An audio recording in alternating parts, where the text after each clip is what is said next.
29장 내용은 공의롭게 다스릴 것을 훈계하는 내용으로 되어 있어요. 그래서 먼저 29장 1절로 14절 공의를 행하라고 훈계하는 내용이 소개가 되어집니다. 자주 책망을 받으면서도 목이 곧은 사람은 갑자기 패망을 당하고 피하지 못하리라. 그래서 하나님의 말씀을 끊임없이 들으면서도 불구하고 목이 곧은 것, 그 이야기는 자기를 부정하지 않는 것. 우리 예수 그리스도가 선지자들이 수없이 와가지고 하나님의 뜻을 전했지만 많은 그 지도자들은 그 말씀을 받아들이지 않아가지고 결국 이제 책망을 받곤 했는데, 그런 그 예수님이 예를 들었던 구약 선지자들에 대한 이야기도 합니다. 그리고 그런 사람들은 갑자기 패망을 당하고 피하지 못한다. 의인이 많아지면 백성이 즐거워하고 악인이 권세를 잡으면 백성이 탄식하느니라. 그래서 백성이 즐거워한다는 이야기는 의인이 많아져야 된다는 이야기인데, 이건 이제 나중에 31장에 뭐 가더라도 거기 루무엘 어머니의 잠언 그 부분에 이제 어떻게 현숙한 여인의 덕목이 뭐냐. 근데 현숙한 여인이라는 건 주님의 몸된 교회를 이야기하는 겁니다. 하나님의 나라 이 교회, 예수 그리스도의 신부되어진 그 교회에 대한 이야기이기 때문에 여기서 백성이 즐거워한다 그런 그 이야기는 바로 주님의 몸된 교회가 즐겁게 되어지는 일은 뭡니까? 기초가 되어지는 예수 그리스도, 이분으로 말미암는 일이라는 거죠. 그래서 예수 그리스도로 말미암아 이제 우리가 구원을 받게 되어진 자들, 이런 자들은 즐거워하고 악인이 권세를 잡으면 백성이 탄식한다.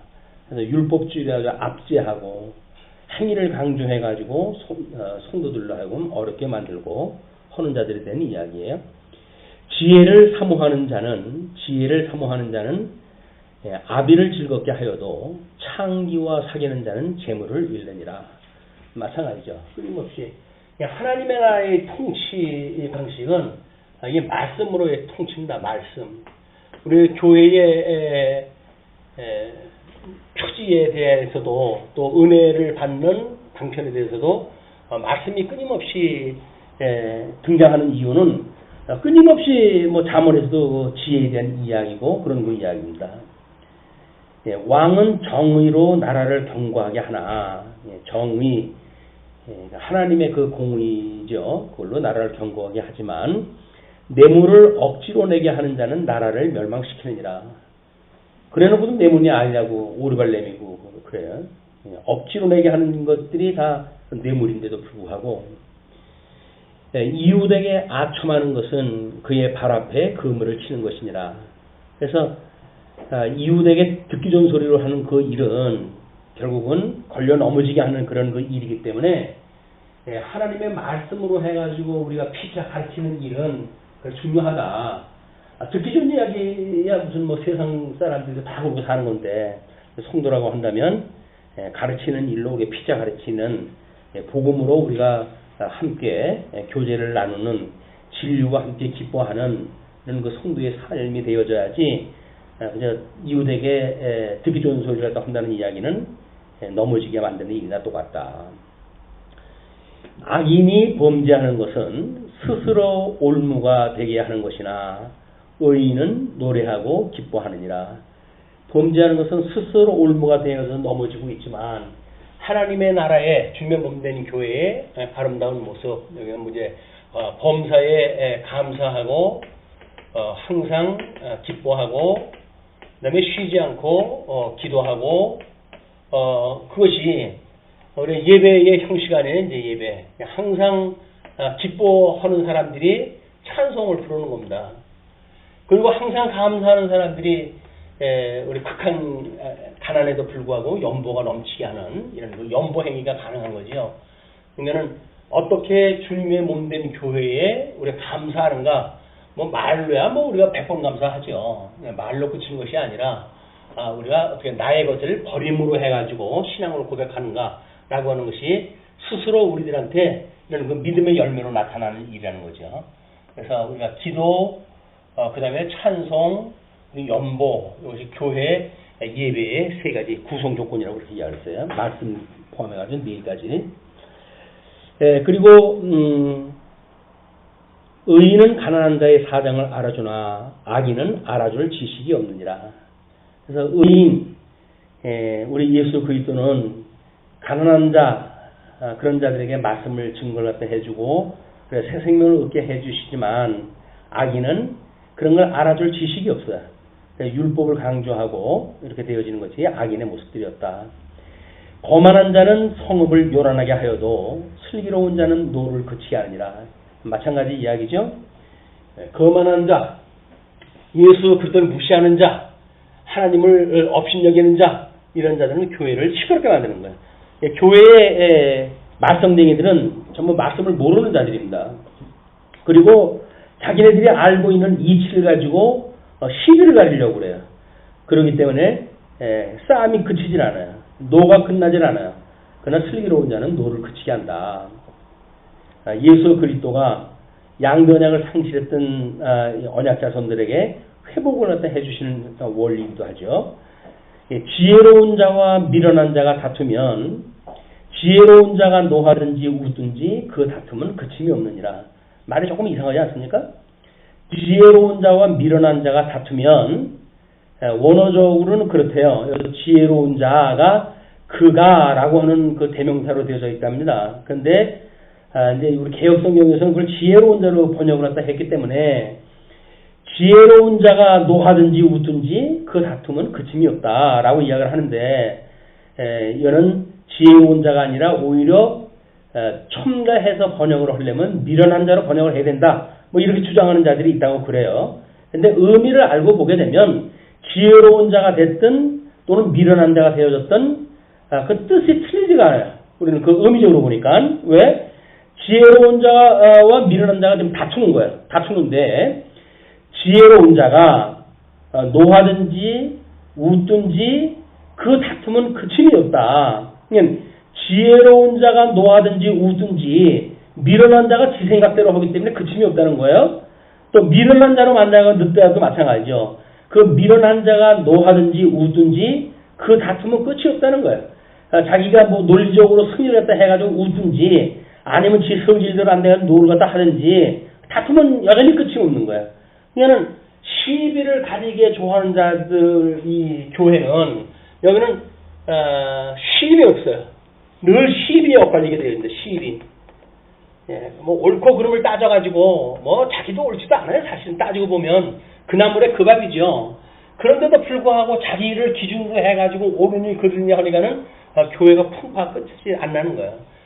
우리는 교회에서 이 시비 문제 지금 잠언에서 말하고 있는 게 꼭 이 상대적인 시비를 이야기를 하는데 통치가 하나님의 말씀, 하나님의 율법으로 통치가 되어 있다고 한다면 시비가 거기에 자리할 자리가 없죠. 근데 말씀이 없으니까 인간적인 자기 견해를 중심으로 해가지고 시비를 가리는 거예요. 뭐 경우가 바른 것 같지만 교회에서 옳은 거 그런 거 따지는 사람들은 보나마나 이건 인포한 거예요. 하나님의 말씀이 없으니까 자기 기준을 가지고 하지. 아니 하나님의 말씀이 있다고 한다면 주님께서 온전케 하시는 주님이 이루어간다고 믿어지게 되면 우리 기도하고 또 뭐 우리 반대 그 의논을 가지고 있는 사람, 의견을 가지고 있는 사람을 끊임없이 피차 가르치는 일로 해서 설득하고 이런 그 일들이 이루어지는 일이지 시비를 갖다 해서 싸움 붙질 않는다. 싸움하기를 이 시비를 갖다 붙이기 좋아하는 사람들이 맨날 뭐 교회고 노예고 똑같아요. 자기가 제일 옳아. 그래가지고는 뭐 지승질에 못 미쳐가지고 튀쳐나가고 이런 일이 벌어지는 겁니다. 피 흘리기를 좋아하는 자는 온전한 자를 미워하고 정직한 자의 생명을 찾느니라. 피 흘리기를 좋아하는 자, 우리 뭐 가인을 연상할 수가 있겠죠. 온전한 자를 미워하여 하나님 앞에 기뻐하는 자기의 동생, 그걸 미워해가지고 결론 돌로 쳐서 죽이게 되어지는데 정직한 자의 생명을 찾느니라. 그래서 자기의 원수를 갚는 그런 그 일들이 벌어진다는 거죠. 그대로 예수님은 이 땅에 그 셈의 아벨의 후손으로 오셔가지고 아벨로부터 스가랴에 이르는 모든 그런 그 선지자의 핍박, 그 핍박을 온전히 예수님께 다 당하셨다. 어리석은 자는 자기의 노를 다 드러내어도 지혜로운 자는 그것을 억제하느니라. 어리석은 자의 특징이 자기 속을 다 드러내 보이는 거예요. 자기 속이래야 저 육신의 소유로 나오는 거니까 상실한 마음에 우준한 머리에 그 다음에 감정도 결국 부끄러운 정욕을 따라가지고 그리고 세상의 윤리를 기준으로 해가지고 드러내는 일들이니까 그러나 지혜로운 자 이런 것은 그것을 다 억제한다. 하나님의 말씀으로 해가지고 우리가 그를 성령의 열매에 우리가 그 인내 또는 절제 이런 것들이 전부 성령의 열매 중에 포함되어 있는 거예요. 오래 참음. 이 성령의 열매가 얻게 되어지게 되면 바로 자기의 속을 다 드러내 보이고 그리고 그침이 없는 싸움을 벌이게 되어진다. 관원이 거짓말을 들으면 그의 하인들은 다 악하게 되느니라. 그래서 지도자일수록 하나님의 말씀을 기준으로 해가지고 말씀을 들을 줄 알아야지 다른 사람이 말하는 거 그거 듣고 이러고 저러고 하게 되어지게 되면 거기에 빌붙는 하인들만 붙게 되어지겠죠. 그러니까는 하인들이 악하게 되어지는 거야. 또 악한 하인들만 모이게 되어지는 겁니다. 13절 가난한 자와 포악한 자가 섞여 살거니와 여호와께서는 그 모두의 눈에 빛을 주시느니라. 다 잘났고 못났고 하나님의 백성들 하나님께서 섭리해 가시기 때문에 하나님께서 주관하신다는 거죠. 눈에 빛을 주신다는 이야기는 뭡니까? 하나님이 지금 살아계심을 보여주니까 그것이 인간들끼리 기준 가지고 싸우지 않도록 하나님과 하신다는 거죠. 왕이 가난한 자를 성실히 신원하면 그의 왕위가 영원히 경고하리라. 그래서 우리 핍박받는 자, 가난한 자, 고아와 과부와 이런 나그네와 이런 거를 살필 수 있는 이런 그 지도자가 그의 왕위가 영원히 경고하게 되어진다. 그래서 예수님이 이 땅에 친히 오셔가지고 그 복음을 이루신 겁니다. 15절로부터 21절까지 보시게 되면 지혜롭게 교육하려면 징계하라고 훈계합니다. 채찍과 꾸지람이 지혜를 주거늘 임의로 행하게 버려둔 자식은 어미를 욕하게 하느니라. 우리가 끊임없이 채찍과 꾸지람 이거는 결국 훈계의 말씀으로 주는 거기 때문에 진리의 말씀을 전해주는 거예요. 그걸 두들겨 패가지고 하는 것이 지혜를 준다고 하는 그런 개념이 아니라 자문이라고 하는 것이 이미 채찍 아닌가 찌르는 회초리 아니에요?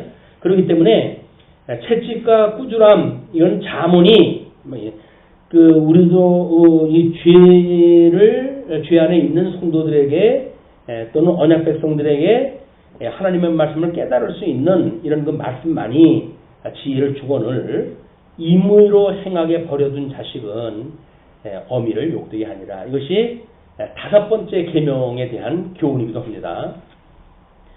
악인이 많아지면 죄도 많아지나니 의인은 그들의 망함을 보리라. 끊임없이 반복되어지고 있어요. 지금 악인이 많아지는 상태.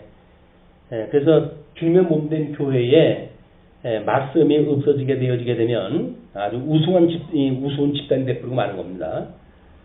내 자식을 징계하라. 그리하면 그가 너를 평안하게 하겠고 또 내 마음에 기쁨을 주리라. 내 자식을 징계하는 하나님의 그 징계를 보십니까? 예수 그리스도의 십자가의 죽으심을 보십니까? 그가 너를 평안하게 하겠다는 거예요. 결국은 세상에 평안을 주러 오셨던 예수 그리스도에 대한 이야기고 또 내 마음에 기쁨을 주리라. 성도의 교통이 있게 하신다.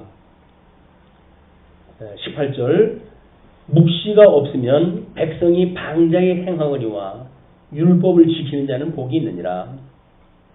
하나님의 계시가 끝나는 없는 시간들이 있잖아요. 우리 이제 구약성경을 봐도 그때가 되어지게 되면 하나님의 이 말씀을 잊어버릴 때가 와요. 이제 하나님에 대하여 알고 있던 자들이 다 죽어요. 그러면 이 다음 세대는 완전히 믿는 사람들이 아니게 살아갈 수밖에 없죠. 그리고 이제 뭐 죽을 지경이 돼야 하나님 앞에 울고불고 매달리고 그랬을 때 하나님 불쌍히 여겨가지고 또 뭐 사살을 해가지고 그들을 용서해 주시고 막 이런 그 일들이 사사시대 때에는 9명의 그 사사를 통해서 끊임없이 반복적으로 보여줍니다. 그 이야기가 우리 육신에 대한 문제예요. 우리의 육신의 이 정욕이라고 하는 것은 끊임없이 하나님의 말씀을 우리가 안에 살아가고 모르겠지만 하나님의 말씀을 잃어버리는 순간 우리는 이 육체가 가지고 있는 정욕을 따라가지고 기준을 갖다 세우기 때문에 끊임없이 거기서 고통을 누리는 거예요. 이제 고통스럽게 살게 되어진다. 하나님께 그 고통, 지옥과 같은 그런 삶을 살잖아요. 말씀이 없어가지고 하나님께서 우리 정말 시궁창 같은 데다 던져버리게 되면 거기서 우리의 고통이 얼마나 심각합니까? 거기서 우리 하나님 앞에 울고 불고 기도하고 그것도 다행이죠. 기도할 생각이 나면 기도를 오게 되면 하나님께서 위로의 말씀을 주시지만 그렇지 않으면 믿는 잔지 믿지 않는 잔지 그냥 거기서 그러고 사는 거예요. 예. 종은 말로만 하면 고치지 아니하나니 그는 그가 알고도 따르지 아니하니라. 말로만 하면 그 이야기는 매를 쳐야 된다는 이야기나 사실 문자적으로는 그런 의미가 포함되어 있죠. 그러나 말씀의 능력을 가지고 계신 우리 복음의 능력, 말 같은 말이라고 하더라도 그 말이 복음의 능력을 입게 되어지게 되면 하나님의 말씀이 되어져 가지고 사람을 변화시켜 가죠. 그러나 건성, 율법적인 조항을 드러내고 이런 말로 해가지고는 따르지 않게 되게끔 되어져 있다. 뭐 좋은 분이 아니에요. 우리 스스로도 마찬가지입니다. 율법적 조항에 의해 가지고 강의에 의해서 그래 살아간다든지 그렇게 되면은 아이고 우리가 힘들 게 뭐가 있겠어요? 우리 또 복음을 안다고 해서 그것도 무시해버리잖아. 그렇게 우리가 윤리시키는 게 아니야. 그래가지고 뭐 이제 더 이상 세상이 금기시하는 것도 이제 다 무너져 버렸어요. 그걸 넘어갈 수 있는 방법은 하나님 말씀밖에 없다.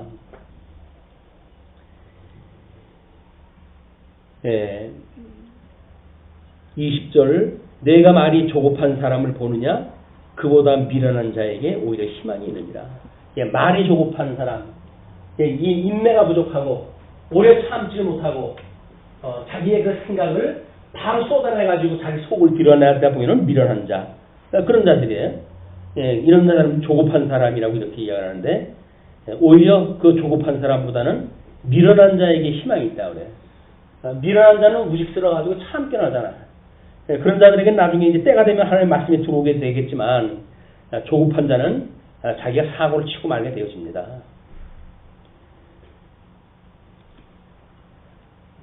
자, 종을 어렸을 때부터 곱게 양육하면 그가 나중에는 자식인 채 하리라.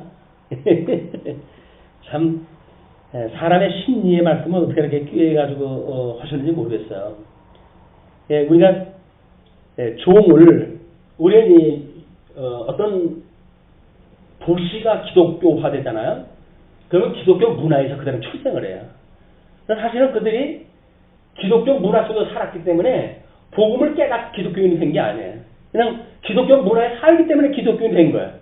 그런 사람들한테는 이 복음에 대한 어떤 그런 체험이 있는가에 대한 거는 사실 회의적이에요.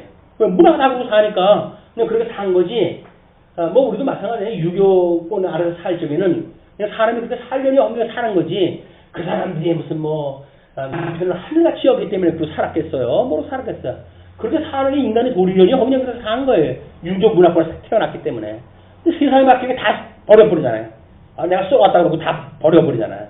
마찬가지로 우리가 이 종이 어렸을 때 곱게 양육한다는 그 이야기는 하나님의 사람인데도 불구하고 이 하나님의 사람이 되어지기도 전에 우리가 마치 하나님의 사람인 것처럼 죄의 종인데도 불구하고 하나님의 사람처럼 여겨가지고 양육을 시키게 되면 그가 나중에는 자식인 채 한다. 그래서 하나님의 아들인 척 한단 말이야. 하나님의 아들인 척.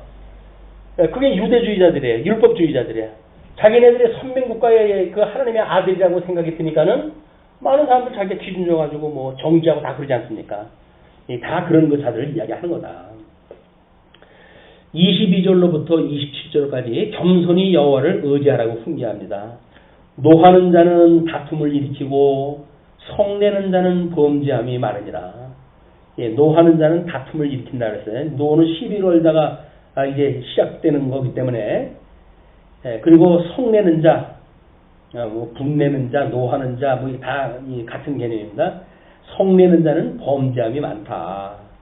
그래서 하나님의 절대 주권을 포기하는 자, 믿지 않는 자가 자기 주관에 의해 살아가는 일들이 육체의 소유에서 나오는 일들이에요, 전부. 도둑과 짝하는 자는 자기의 영혼을 미워하는 자라. 그는 저주를 들어도 진술하지 아니하느니라. 예, 도둑과 짝하는 자, 예, 위증하는 자. 우리 여덟, 아홉, 열 번째 그런 그 모든 계명, 그것이 땅 언약에 대한 계명으로 되어졌지만 이게 거짓 증거하는 그런 내용들이 포함되어 있는 거예요. 뭐 위증행위입니다. 위증행위. 그런 그 위증행위 하는 자들에 대하여는 하나님께서 이게 그렇게 심판하신다는 거죠. 도둑과 짝하는 자, 자기의 영혼을 미워하는 자라.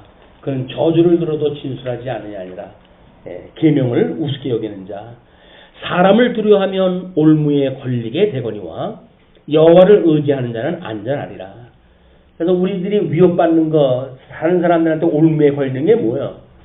사람 앞에 우리가 두려움을 느끼게 되면 그래요. 두려움을 느끼는 순간 넌 나에게 이제 포로가 된 거야.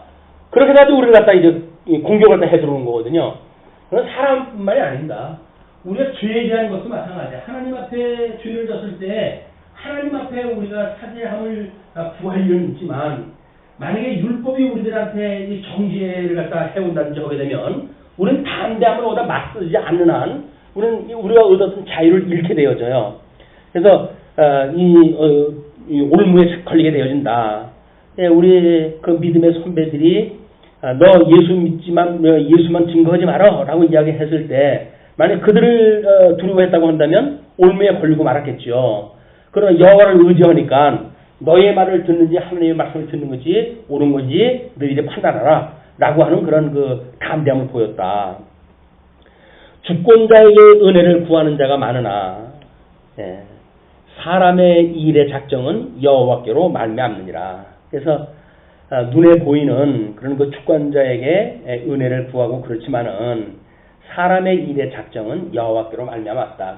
근본적인 걸로 이제 추구해라 그런 그 이야기. 만사를 주관하시는 하나님께 구해야지 사람한테 그런 거 구하고 그러는 것은 지혜로운 일이 아니다. 불의한 자는 의인에게 미움을 받고 바르게 행하는 자는 악인에게 미움을 받느니라. 어차피 미움을 받아요. 불의한 자는 의인에게 미움을 받고 또 바르게 행하는 자는 악인에게 미움을 받고. 이것이 예수님이 돌아가시면서 제자들한테 일러줬던 거예요. 그들이 나를 미워했던 것처럼 너희를 이제 미워할 거야 라고 이야기했듯이 의인은 세상 사람들에 의해서 이제 미워함을 받게 되어지는 겁니다. 그러나 그런 거 미워하면 10번 낫죠. 왜? 예수를 그리스도로 믿는 우리 신앙의 고백이 되어지니까. 그래서 하나님의 나라의 통치는 공의롭게 다스리는 것이다. 그래서 28장서부터 29장까지 내용이 지혜로 형통케 할 것을 훈계한 내용들이었어요.